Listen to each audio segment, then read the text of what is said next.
గోతావర్కన్ చౌరస్తాలో ప్రపంచ ఆటో దినోత్సవం వేడుకలను గురువారం ఆటో యూనియన్ ఆధ్వర్యంలో ఘనంగా నిర్వహించారు. ఈ మేరకు ఆటో యూనియన్ల జేఏసీ రాష్ట్ర అధ్యక్షులు మందర్ రవికుమార్ ఆటో దినోత్సవ కేకును కట్ చేసి ఆటో ఓనర్లకు, డ్రైవర్లకు శుభాకాంక్షలు తెలిపారు. ఈ సందర్భంగా వారు మాట్లాడుతూ రాష్ట్రంలో ఫ్రీ బస్ కారణంగా ఆటో ఓనర్లు, డ్రైవర్లు ఎదుర్కొంటున్న సమస్యలను ప్రభుత్వం వెంటనే పరిష్కారం చేయాలని డిమాండ్ చేశారు.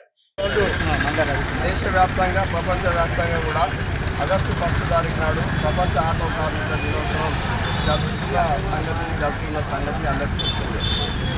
అయితే మేము ఈరోజు ఈ కార్యక్రమం చేసినా కూడా, కేకు కోసి తీపి లోడ్ చేసుకున్నా కూడా మాకు సంతోషంగా లేని పరిస్థితి.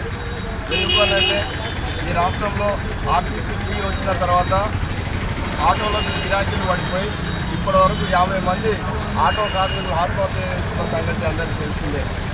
ఆ విషయంగా అనేక హక్కుల కోసము, దాంతోపాటు ఉపాధి కోల్పోయిన మా డ్రైవర్లకు రాష్ట్ర ప్రభుత్వమే ఆదుకోవాలని మేము చాలాసార్లు ప్రభుత్వానికి విన్నవించినాం.